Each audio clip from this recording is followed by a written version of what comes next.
Oi, tudo bem? Meu nome é Andréia Menezes, eu sou psicoterapeuta e a gente vai conversar hoje aqui sobre questões de gêneros e os processos de depressão e ansiedade que podem surgir. Eu tenho aqui na minha frente as minhas anotações e eu vou precisar recorrer a elas de vez em quando, ou bastante, para a gente poder otimizar, aproveitar ao máximo desse tempo que a gente vai estar conversando, ok? Para começar, eu acho que é importante ressaltar, né, e quero começar ressaltando a importância da sexualidade na vida das pessoas, na vida do ser humano. A sexualidade é a parte nossa que promove uma conexão íntima entre as pessoas. Ela é fundamental na vida humana e ela engloba uma parte enorme da gente, né? Dimensões físicas, psicológicas, espirituais, econômicas, sociais, políticas, cultural. Então a gente não pode reduzir, e quero também destacar isso, que a gente não pode reduzir a sexualidade a apenas a questão do sexo. Então o sexo, o coito, né, as partes íntimas, ela é uma parte dentro da sexualidade. Mas a sexualidade não é só isso, ok? Então vamos ver se a gente amplia a nossa visão sobre essa questão da sexualidade. Para continuar aqui com o nosso pensamento, eu também gostaria de explicar e ver se você consegue entender junto comigo o que é identidade sexual. E para entender o que é identidade sexual, a gente precisa compreender que ela é composta de 3 aspectos, né? Quais são eles? O primeiro aspecto aqui, que eu acho que é o mais evidente, é o aspecto biológico, né? Todos nós temos um sexo biológico. O componente biológico aqui está relacionado à fisiologia, aos órgãos sexuais. Então, ao fato da gente ter ou ter pênis ou ter vulva. Então, esse é um dos aspectos da minha identidade sexual. A partir desse aspecto, a gente vai ter o quê? Vai ter macho e fêmea, ok? Um outro aspecto é a identidade de gênero. Esse aspecto está ligado a um componente social. Então, a norma dos papéis de gênero, a uma construção social do que é ser feminino e do que é ser masculino. Então, percebe que quando eu falei do biológico, a gente falou sobre uma coisa aqui fisiológica, que já acontece, está ali, nascemos assim. Agora, quando eu falo da identidade de gênero, eu estou falando que é uma coisa o quê? Construída, né? Que a gente aprende a ser assim. Então, a gente pode dizer que a identidade de gênero é uma sensação interna de se sentir ou homem ou mulher, né? Com qual deles eu me identifico. E o terceiro aspecto, que também é muito importante, é a orientação afetiva sexual, que a gente pode dizer que é uma sensação interna de que nós temos a capacidade para nos relacionarmos amorosamente ou sexualmente com alguém. Então eu vou tentar simplificar um pouco isso, resumir um pouco isso agora, vamos ver se a gente conseguiu entender. Para simplificar, então, a nossa identidade sexual, ela é constituída por, primeiro, o sexo biológico, que são as características fisiológicas. Então, é o fato de eu tenho pênis ou tenho uma vulva. Segundo, é a orientação sexual, que vai apontar para quem eu desejo, por quem eu sinto atração. Ok? E a identidade de gênero, que vai estar associada a com qual sexo eu me identifico. Então, vou usar o meu exemplo aqui, né? Bom, apesar que o meu exemplo pode ser muito clássico, mas eu sou mulher, então eu tenho uma vulva, me identifico, dentro de mim eu me identifico como mulher e eu tenho relacionamentos com pessoas do sexo oposto, então uma atração heterossexual. Então a minha identidade sexual é uma identidade heterossexual e eu feminina, né? Sou mulher. Mas pode acontecer de, vamos supor que eu sendo mulher, eu sentisse atração por outras mulheres, mesmo tendo uma vulva, entendendo que sou mulher. Então a minha atração, né, a minha orientação sexual afetiva seria uma orientação homoafetiva. Como eu também poderia sentir, sendo mulher, tendo uma vulva, sentir atração por ambos os sexos, então eu teria uma orientação sexual bissexual. Agora, eu também podia ser mulher e não me sentir identificada com o meu sexo biológico e dizer, não, eu não me sinto mulher, né? Eu não reconheço essa vulva aqui dentro de mim, eu não me identifico com o sexo feminino, eu me identifico com o sexo masculino. E aí é que a gente vai entrar por outras áreas, para as pessoas trans, né, que não se sentem identificadas com seu sexo biológico. Bom, e aqui eu podia dar N exemplos e a gente ia passar todo o nosso tempo da palestra falando sobre isso. Mas não é só sobre isso que a gente vai falar aqui hoje. Graças às minhas anotações, vamos voltar aqui. Então, o mais importante é você entender nesse momento, até esse momento, que a nossa identidade sexual... Licença. A nossa identidade sexual ela é composta por o sexo biológico, né? A minha identidade de gênero e a minha orientação sexual afetiva. Essas três coisas é que compõem a minha identidade sexual.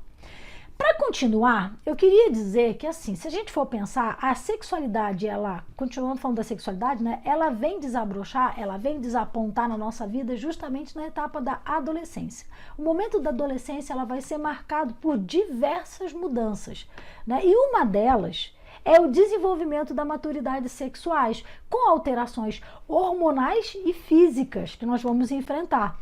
E que, na verdade, todos nós conhecemos pelo nome de puberdade. Então a puberdade vai acontecer, né, na pré-adolescência, e a adolescência a gente vai caminhar na adolescência enfrentando essas alterações. É como se nós tivéssemos aqui dentro um relógio biológico que ele toca, né, que ele manda, no momento certo ele dá um clique, e quando a gente está pronto, ele começa a mandar essas informações para o nosso cérebro, dizer, pode começar as mudanças, e aí vem aquela avalanche de coisa naturalmente e tudo ao mesmo tempo. Então é muito natural que a gente se sinta estranho nessa época, nesse momento da adolescência. Algo no nosso interior está mudando. A gente não é mais como era antes, sabe? Quando era criança. Aí fica aquela coisa que a gente não é mais criança, a gente não é adulto, tá aqui no meio, sabe? No limbo, assim, que não é nenhuma coisa nem outra, aquela confusão. E eu sei exatamente do que a gente está falando, porque eu não nasci com essa idade. Então eu já passei pela adolescência. É bem provável que alguns adultos querem esquecer a etapa da adolescência, né? Não tem boas recordações. Mas todos nós enfrentamos esse momento. E às vezes até que chamando a atenção de alguns pais, né? Às vezes alguns pais olham para os adolescentes, para as pessoas na etapa da adolescência e parece que se esqueceram, que enfrentaram aquelas mesmas questões, aquelas mesmas dificuldades, dúvidas e tantas coisas que a gente está ali no momento de confusão a respeito de várias questões, não só sobre a sexualidade, às vezes sobre questões profissionais, sobre questões de rejeição, de lidar com coisas na escola bom, amizades, né? Então, assim, aqui também um toque para os adultos, né, que tem pessoas adolescentes por perto, de lembrar que nós enfrentamos essa etapa, como nós gostaríamos que tivessem feito conosco, né? E lançar um olhar diferenciado também. Tentar olhar com certa compreensão as pessoas que estão enfrentando esse problema, que também foi difícil para alguns de nós. Bom, então, como eu estava dizendo, se tem algum adolescente assistindo que também está nesse limbo, vai entender o que eu estou dizendo, né? O limbo acaba, tá? Notícia boa é que esse limbo não é eterno. Apesar de que dizem que a adolescência está chegando até os 30 anos para algumas pessoas, hein? Mas isso é tema para uma outra conferência. Vamos lá. Então essas mudanças físicas, elas não são as únicas que estão acontecendo. Existem outras coisas que estão acontecendo para além dessas mudanças, sabe? Esse é o momento, por exemplo, onde os filhos e os pais não se compreendem, onde às vezes a gente nem entende direito, mas quer passar momentos sozinhos, quer se isolar, ou quer andar só com o nosso grupinho, só com aquela turminha com quem a gente tá. Então existe muita dificuldade nas relações durante esse momento, e é comum, sabe? E vai passar, provavelmente, a maioria dos casos vai passar, e a gente vai tomando outro rumo depois da etapa da adolescência, né? Se dando conta de outras coisas. Mas a etapa da adolescência também é uma fase de muita dúvida, sabe? De muitas perguntas, e principalmente sobre a sexualidade. É se ficar ou não ficar, se é namorar, ou arrumar namorado ou não arrumar namorado, essa história de beber, se eu sou bebê, não sou bebê, o que é beber, sabe? Transar, não transar. Então essas dúvidas em relação à orientação sexual, elas vão surgir assim, pipocando nessa etapa da nossa vida. E aqui vale a pena ressaltar que alguns autores falam sobre a homossexualidade experimental ou transitória nessa época da adolescência. Pode ocorrer uma homossexualidade passageira na adolescência. Por quê? Porque os jovens na adolescência eles estão experimentando. Na adolescência também existe o que a gente chama de jogos sexuais. Quando a gente está na infância, existem os jogos sexuais infantis, as brincadeiras sexuais, onde as crianças estão começando a descobrir, os meninos percebem que as meninas não têm a torneirinha que eles têm, essa coisa, né? E aí mostra o teu que eu mostro o meu, e quero tocar, e quero saber. Então é comum na infância a gente ter esse tipo de jogos. E na adolescência eles também vão acontecer. Claro que agora aqui com influência dos hormônios, com outras questões, a gente vai aprender a paquerar, vai aprender como chegar, a gente está aprendendo socialmente como se relacionar agora de uma forma mais íntima com as pessoas, né? E aí, nesse caso, existem autores que falam que os adolescentes podem enfrentar, dentro dos jogos sexuais, uma experiência momentânea com pessoas do mesmo sexo. E isso pode não ser definitivo. Isso não significa necessariamente uma orientação, por exemplo, homoafetiva, homossexual. Até mesmo porque, gente, vamos combinar, né? Nada nessa vida é muito definitivo, nem na vida adulta. A gente que é adulto também, né? Depois de tantos anos experimentando determinadas coisas, a gente se pega fazendo, ou olhando, ou pensando pensamentos instigados por outros tipos de questões dentro da sexualidade. Muita gente não vai admitir, obviamente, né? Não estou falando da grande maioria, mas assim, é verdade que a gente não sente que nada é definitivo. Então, como é que a gente vai exigir que na adolescência as coisas sejam assim? Então, vamos pegar isso de uma forma até mais leve, né, para entender um pouco mais como as coisas se dão. E aí esse processo, na verdade, né, seja qual for a causa das variações na orientação sexual, o processo que cada indivíduo vai enfrentar, né, vai perceber-se homossexual, bissexual ou heterossexual, ele parece que é um processo gradual. Então, alguns pesquisadores pensam que o processo, ele, na verdade, ele começa lá na meninice, como um sentimento de dúvida a respeito da sua própria heterossexualidade. E alguns estudos, né, retrospectivos constataram que muitos homens e mulheres homossexuais, aí, estudando sobre eles, né, lembraram ter tido fantasias homossexuais durante a adolescência, mas poucos dele, né, durante esse período, realmente aceitaram totalmente a sua homossexualidade, ainda na adolescência. Em vez disso, né, os passos vão, final, para uma total aceitação, uma autoconsciência sobre a sua orientação sexual, parece que só vai ocorrer no início da vida adulta.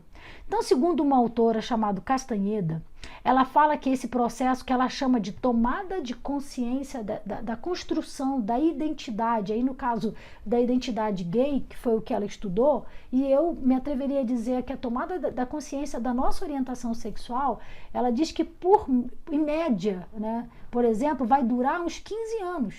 Pensa, então, desde a sua descoberta até a sua aceitação por completo em relação aos seus desejos, a sua orientação afetivo-sexual.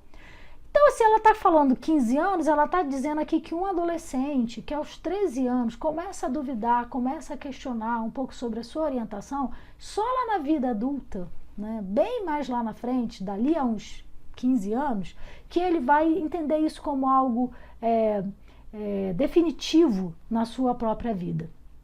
Então, daí, pensa bem, quando a gente descobre os nossos desejos sexuais e descobre na adolescência, nesse momento de turbulência, que os nossos desejos sexuais não são aqueles que estão marcados pela norma ou que a maioria das pessoas dizem que é o correto, o que a gente faz, hein, nesse momento? E aqui, ao mesmo tempo que o adolescente está lutando com essas questões que eu acabei de falar, todas elas, né, da adolescência, vai ter que lutar também com essa questão da orientação sexual.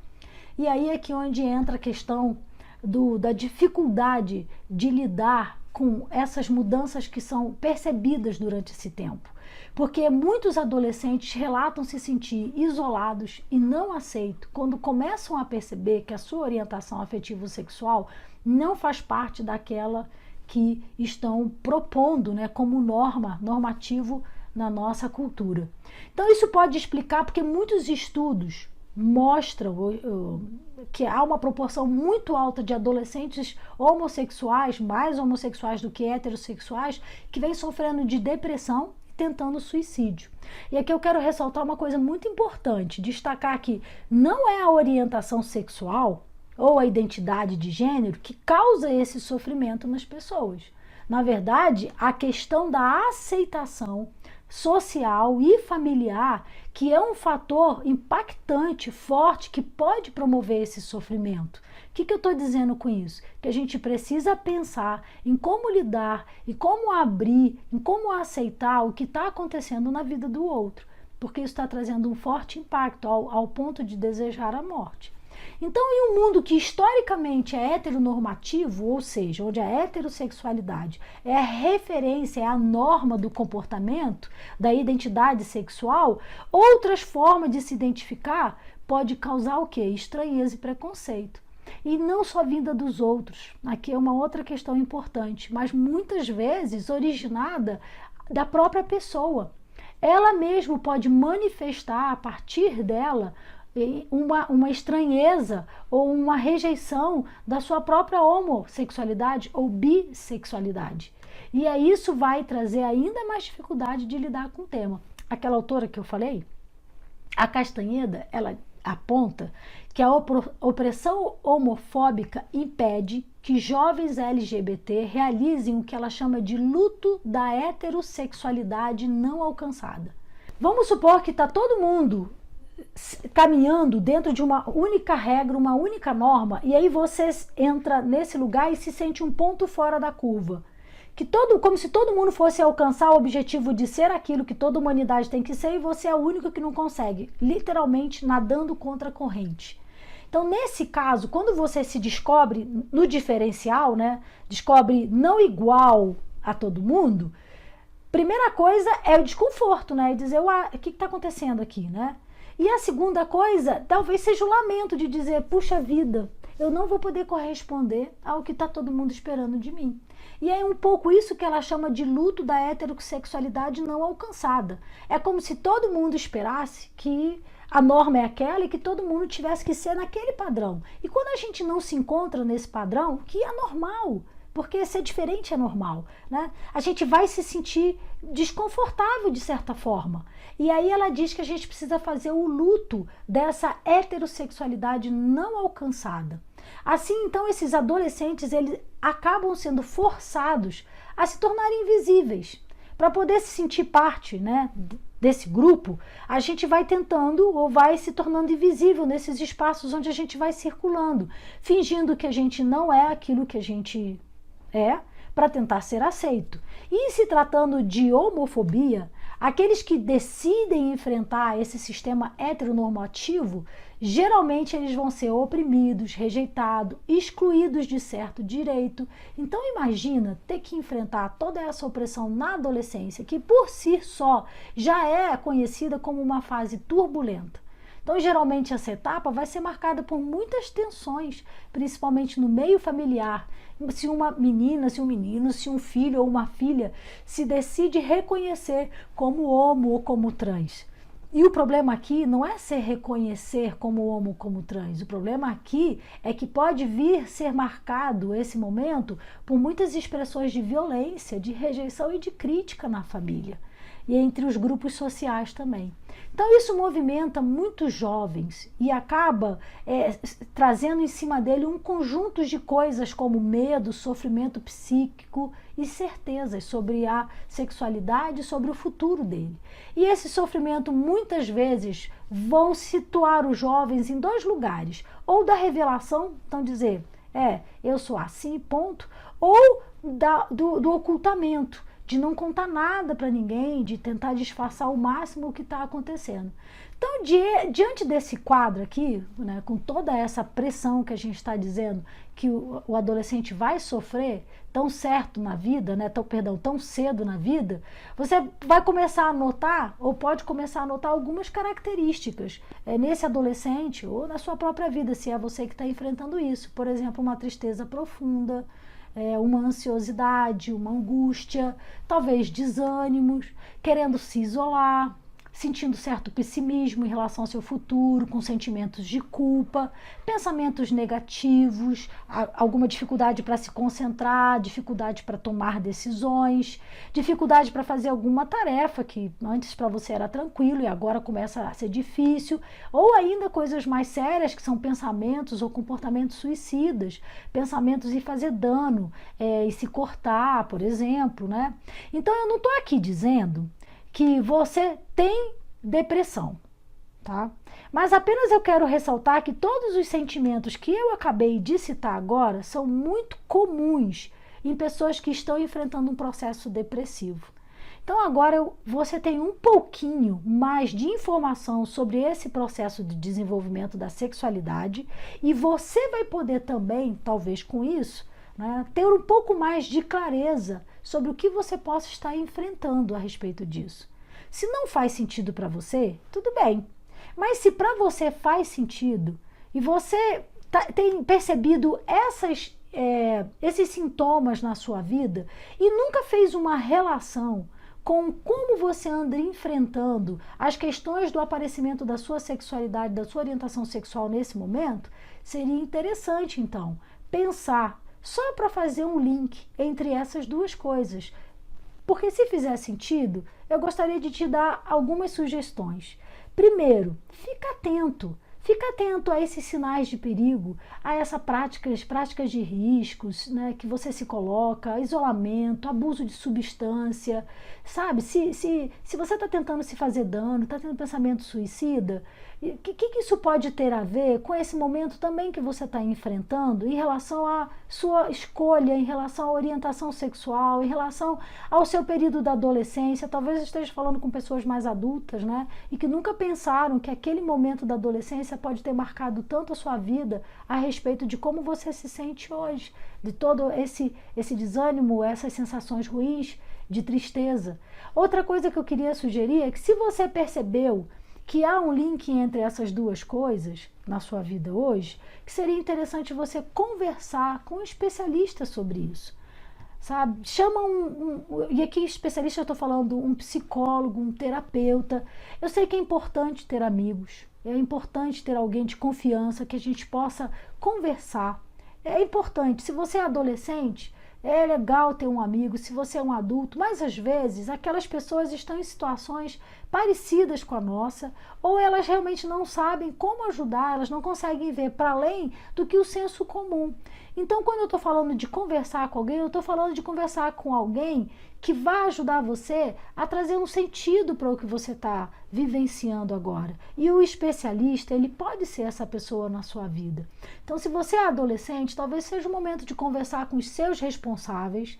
Se não, há a possibilidade de você, por exemplo, fazer terapia, né? Procurar um psicólogo, procurar alguém que te ajude, de sua confiança. Se você é um adulto e não pensou ainda em tomar essa decisão, seria importante fazer terapia. Pedir ajuda não é fraqueza, gente. Não é debilidade. Eu costumo dizer muito aqui no consultório, até para os meus amigos que às vezes conversam e falam, que fulano faz terapia. Não, terapia é para quem está doente. Terapia não é para qualquer pessoa mesmo, não. Precisa ser muito corajoso e ter muita fortaleza para vir e confrontar as coisas que você está enfrentando na sua vida, para compartilhar com outra pessoa. A questão aqui não é nem só o compartilhar com o outro, mas é enfrentar, é se escutar, porque na terapia você se escuta. É como se você estivesse olhando no espelho, você começa a se ver o que está acontecendo na sua vida, o que você precisa trazer para sarar.